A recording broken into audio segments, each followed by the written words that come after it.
Незламні українські серця сьогодні зібрались на гастрономічний вечір в Торонто. Фундація «Будучність» сьогодні організувала благодійний вечір за участі українського та всесвітньо відомого шеф-кухаря Євгена Клопотенка та всесвітньо відомого журналіста Кейлена Робертсона. Мета благодійна – зібрати кошти для підтримки української лікарні та підтримки українських дітей. У залі зібралася українсько-канадська громада. Ті, хто народився в Україні, і ті, хто народився вже тут, але серцем завжди з нею. Загалом благодійну подію відвідало 420 гостей. Протягом вечора було зібрано понад $150 тисяч. І це не просто цифра. Це нове медичне обладнання. Це шанс на одужання для дітей у Дніпропетровській обласній дитячій лікарні. Це конкретна допомога тим, хто щодня бореться за життя під звуки сирен. Під час вечері було подано 2100 страв, як символ турботи. Але найважливіше – це сотні небайдужих сердець, які билися в унісон. Вечір Resilient Hearts показав реальну силу громади. Про те, що навіть за тисячі кілометрів від дому можна залишатися опорою. Про те, що українці в Канаді не просто спостерігають, вони діють. Resilient Hearts – це про нас, про нашу пам'ять, про нашу відповідальність, про нашу незламність. Бо коли серця стійкі, майбутнє обов'язково буде сильним. Сьогодні наша мета є зібрати фонди для Дніпропетровського обласного дитячого шпиталю, щоб цей шпиталь міг далі лічити і рятувати життя тисячі малих невинних дітей. Ми денно бачимо, як російське військо винищує українські школи, лікарні, шпиталі та цивільну інфраструктуру. Росія пробує винищити наш народ. Сьогоднішній бенкет допомагає забезпечити наших героїв в Україні підтримкою, якою вони потребують захищати свою землю, свою свободу і свою майбутність. Ми маємо велику приємність вітати двох особливих гостей з України – Кейлен Робертсон, журналіст, та Євген Клопотенко, славний світовий шеф. Обидва висвітлюють силу та стійкість українського народу. Від імені Рад Фундації «Будучність» і кредитівку хочу щиро подякувати всім нашим спонсорам і партнерам.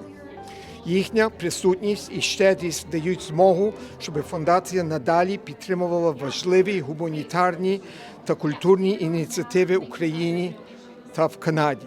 Because every story begins with place, with people, with responsibility. And that is how the BCU Foundation began. Not in a boardroom, not in a strategy session, but around kitchen tables, in community halls, in the steady, unseen work of people who believe that culture must be preserved, that community must be cared for, and that when someone is in need, you show up. As we honor courage and resilience, we're also called to action. Tonight, we invite you to take part in our silent auction, open throughout the evening and closing shortly after the meal. Every bid directly supports the Dnipro Children's Hospital, a leading neonatal and perinatal center in central eastern Ukraine. Your generosity will help fund ATEC's 2016 syringe infusion pumps, life-saving equipment that delivers precise continuous medication to the hospital's most vulnerable patients. Every bid turns reflection into action and compassion into tangible hope. Remembrance becomes powerful when it shapes what we do next. It is my honor to welcome Pan Bogdan Lishchishin, Chair of the BCU Foundation, to share how our collective efforts sustain resilience, preserve culture, and strengthen community. It is my great pleasure on behalf of our Board of Directors to welcome you to Resilient Hearts, an evening where compassion meets action. We have not reached out to our supporters in over 7 years. First because of COVID, and more recently due to the ongoing genocidal invasion of Ukraine by Russia. Tonight, as Ukraine continues to fight for its very existence as a free and independent country, Our thoughts are with the Ukrainian people, their leaders, cultural institutions, doctors, emergency responders, power grid operators, and all those on the front lines defending freedom. Since its official launch in Toronto in 2006, the BCU Foundation has distributed approximately $24 million to support projects across Canada, including over $8 million for humanitarian and medical efforts in Ukraine and for combating misinformation about Ukraine and her people. Today, we manage $52 million in assets across 59 designated funds, supporting cultural, educational, and humanitarian initiatives. Over the past 2 years alone, the Foundation has distributed $3.9 million to 138 projects. Each of these numbers represents lives touched, communities strengthened, and culture preserved. This year, the BCU Foundation has partnered with the Canada-Ukraine Foundation to support critical projects in Ukraine. For our first initiative, we are sending 90 handheld ultrasound devices to be used near the front lines, vital equipment that will save soldiers' lives. I want to also thank the Mikhail Family Foundation for joining us in this project. Ukraine needs many credible people who have come from the diaspora, live in Ukraine, and speak the truth about what's happening in Ukraine. One of these people is Kaylin Robertson. We are privileged tonight to welcome Kaylin Robertson, journalist, storyteller, whose work brings the human stories of Ukraine to the world. We are also thrilled to have internationally celebrated Ukrainian chef Yevhen Klopotenko, who led the campaign to have Ukrainian borscht recognized as a UNESCO Intangible Cultural Heritage. Thank you so much for that reception. I have never given a speech before in my entire life, and I've just now, as of last week, hit 1 million followers, but it doesn't feel real. But this is the first speech I guess I've ever given, so I was going to write something and read it out, but I just decided to speak to you genuinely and from the heart. And I wanted to tell you a story of how everything's been in my whole life, because I've never really told that story. And it started in 2016, the Orlando shooting that happened. I watched the news unfold that an Islamist had killed 50 gay people in a nightclub. And I was distraught. I thought this was the worst thing I've ever seen in my whole life. I went online for answers. What I found was lies. Milo Yiannopoulos, Rebel Media, hired me as my first job. I was right-wing. I went down that rabbit hole, and I believed all of their lies. I believed all their nonsense. And it wasn't until Ezra Levant, who was my boss back then in 2016, called me up and said that we were going to go to Moscow, we were going to do these sort of interesting trips, that I realized that there was dirty Russian money being pumped into our news feeds and being funneled into demanding that people like me say things that we don't believe in. And as a young gay kid, I felt like I was on completely the wrong journey. I just wanted to talk about free speech and how that had gotten out of control, and realized that I'd become part of an ecosystem that was incredibly toxic and dangerous. And so I left very publicly. I did a very public leaving with the New York Times, exposing Rebel and everything that they're about, their media system, and then set up Byline TV, which is a liberal news outlet designed to highlight disinformation and how it exists after Brexit in the UK, after things like this. And John Sweeney was one of our main presenters. And that was cathartic. That was amazing. It felt like I was undoing some of the damage that I was a part of, which is something that felt very, very necessary. And again, I've never really spoken about this properly, publicly before. But things were good.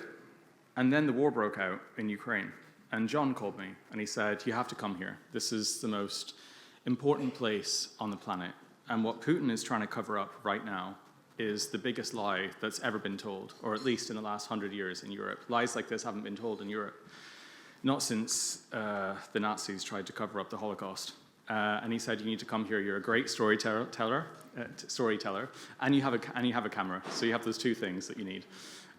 So I put those two things together, and I got on a train. I went to Ukraine, and I arrived on Valentine's Day in 2023.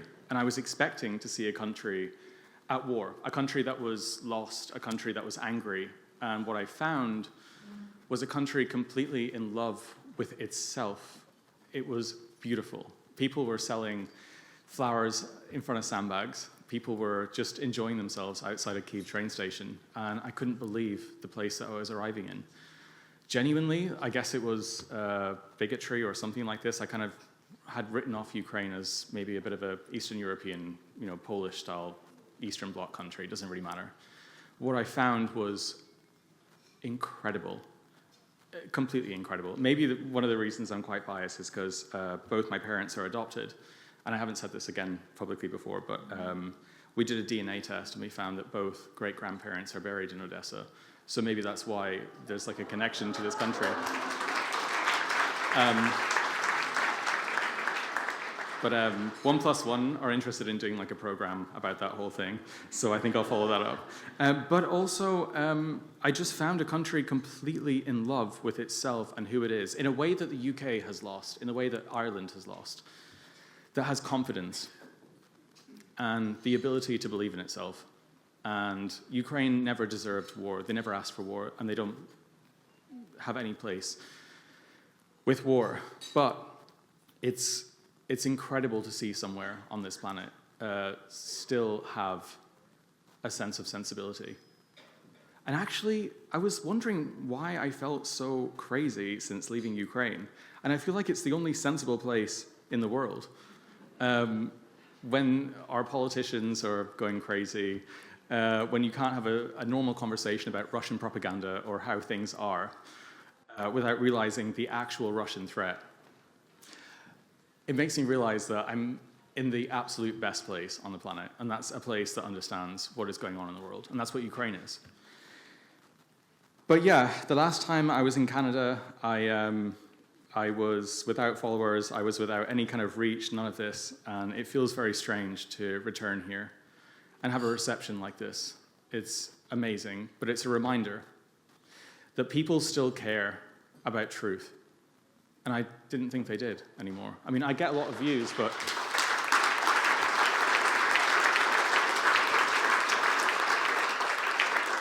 it's amazing to see. I mean, being inside Ukraine can feel very, it can feel very internal. It can feel very like you're inside your own brain. But leaving and seeing a room like this full of faces that actually care about what's going on is amazing. It's so motivating, and it's genuinely incredible. And this is also why places like Ukraine will win. And I have this deep down belief inside my stomach, and I've always believed this, that good always triumphs over evil, always. It's why I loved Lord of the Rings when I was growing up, and films like this. And it's why Ukraine will win, because the people on the side of Ukraine are you guys, on the side of truth, and what matters, and goodness. And that one belief, I think, will carry this entire war to the other side. And I'm just very blessed to be here to witness just a moment of this. Thank you so much.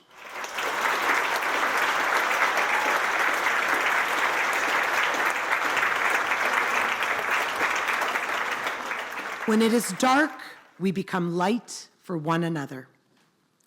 Ladies and gentlemen, it is our honor to present BCU Foundation's Pursuit of Freedom, Truth and Justice Award, given to those whose courage amplifies truth and strengthens the human spirit, to Kaylin Robertson.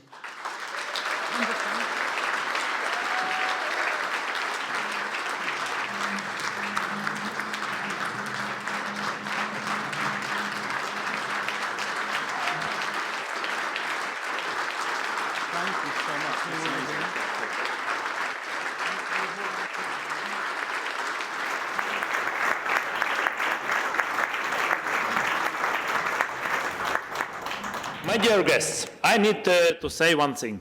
That's my first dinner in my life, when I have to when I don't see all the people in the same moment.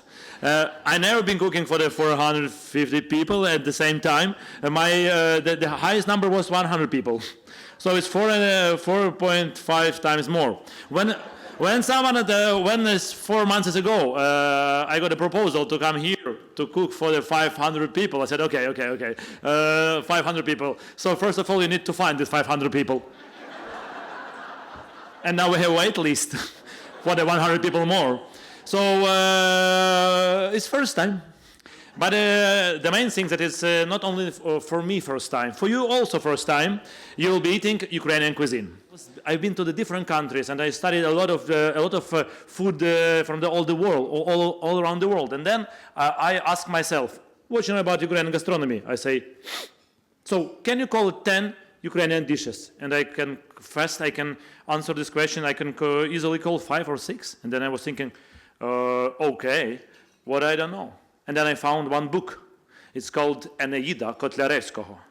And that it was the book of first book of Ukrainian language, first book of Ukrainian literature. And I said, okay, what is that? And I opened and I found the message that if you read that book, you could find near 150 dishes, because it was one Cossack, then he was fighting, and then he was drinking. And while he was drinking, he was eating. And it just was the dishes of that time. It was 18th century or something like this.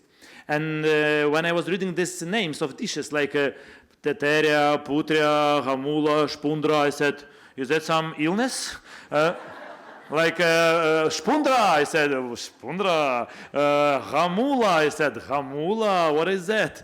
And I put to myself one question: why I don't know about this food? Nothing. And so just 200 years ago, everyone was eating that food in Poltava, and then it disappeared. And what we will have today is not just the modern Ukrainian gastronomy, as you will say after. It's just the simple Ukrainian dishes, which we think now that it's very unusual cuisine. But it's unusual because we had the huge period of USSR when they were trying to vanish everything. But they forget to vanish one book. And they forget to kill my parents. That's why. Today is the moment. For me also is very important because today in the morning I felt that nothing will go back. So today I will start new point of Ukrainian gastronomy, and because of all of you here, we are going to the new era of Ukrainian gastronomy, and you're going to be first who will be trying everything of this, and who will be with me together say to the world that Ukrainian gastronomy exists and will be existing forever. Thank you very much. We are starting.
Незламні українські серця в ці дні, в річницю повномасштабного вторгнення об'єднуються, як завжди, спільною метою – допомозі України та підтримки її людей і військових. Роксолана Буяк, Костянтин Сніцар, Форум ТВ, Торонто.